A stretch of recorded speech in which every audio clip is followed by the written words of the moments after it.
بسم اللہ الرحمن الرحیم۔ حضرت عمر بن خطاب رضی اللہ عنہ قرآن کریم سے نہایت گہرے لگاؤ، نبی کریم صلی اللہ علیہ وآلہ وسلم کی مصاحبت اور اس کائنات میں غور و فکر کے بعد اس نتیجے پر پہنچے کہ یہ دنیا آزمائش کا گھر اور آخرت کی کھیتی ہے۔ یہی وجہ تھی کہ وہ دنیا کی تمام رنگینیوں، اس کی زیب و زینت اور چمک دمک کو ہیج اور ناقابل توجہ سمجھتے تھے۔ وہ دنیا کی ہر طرح کی دل فریبیوں سے آزاد ہو کر اپنے دل و دماغ کی گہرائیوں سے اپنے رب کے کامل اطاعت گزار بن کر اس کے آگے جھکے۔ وہ زاہد اور عاجزی کے پیکر تھے۔ سکہ تابعی عبید بن عمیر رحمۃ اللہ علیہ بیان کرتے ہیں، میں نے عمر بن خطاب رضی اللہ عنہ کو دیکھا کہ وہ جمرہ پر کنکریاں مار رہے تھے اور ان کے لباس میں دونوں کندھوں کے درمیانی حصے میں 12 پیوند لگے ہوئے تھے اور بعض پیوند چمڑے کے تھے۔ سید انس رضی اللہ عنہ بیان کرتے ہیں، میں نے حضرت عمر رضی اللہ عنہ کو جب وہ امیر المومنین تھے اس حال میں دیکھا کہ ان کی قمیض پر دونوں کندھوں کے درمیانی حصے میں 3 پیوند اوپر نیچے پے در پے لگے ہوئے تھے۔ سید انس بن مالک بیان کرتے ہیں، ہم حضرت عمر رضی اللہ عنہ کے پاس تھے، دیکھا کہ آپ کی قمیض کے پچھلے حصے پر 4 پیوند لگے ہوئے تھے۔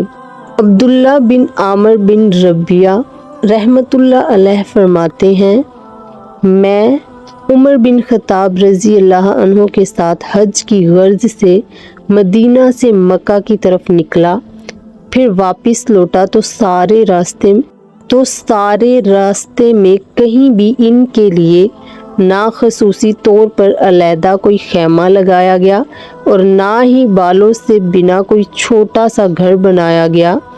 وہ اپنی چادر یا چمڑے کا ایک بچھونا درخت پر ڈالتے اور اسی کے سائے میں آرام فرما لیتے تھے۔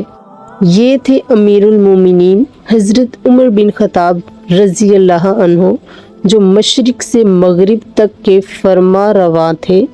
ذمہ داری کا احساس اس قدر تھا کہ اپنی رعایا کی ہر آن خبر گیری فرماتے تھے اور سادگی اتنی تھی کہ زمین پر بیٹھ جاتے اور ان کے نیچے صرف ایک معمولی چادر ہوتی تھی۔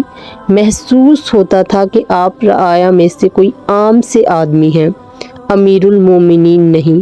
سید سعد بن ابی وقاص رضی اللہ عنہ بیان کرتے ہیں، اللہ کی قسم حضرت عمر رضی اللہ عنہ اسلام میں ہم سے مقدم نہ تھے، لیکن میں جانتا ہوں کہ جس چیز نے انہیں ہم پر فضیلت دی وہ ان کی دنیا سے بے رغبتی تھی۔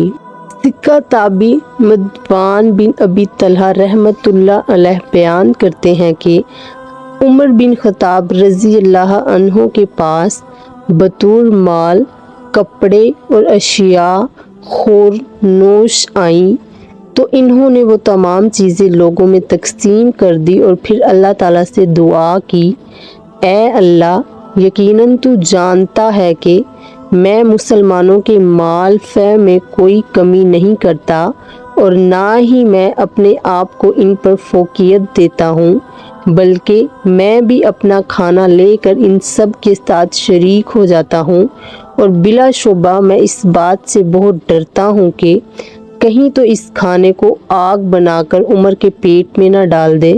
مدان کہتے ہیں، پھر حضرت عمر رضی اللہ عنہ نے اپنے ذاتی مال سے کھانے کا ایک پیالہ پکڑا اور اسے اپنے اور دوسرے عام لوگوں کے درمیان رکھ دیا۔ عمر بن خطاب رضی اللہ عنہ بے داغ زندگی اور پرہیزگاری کی عمدہ ترین مثال تھے۔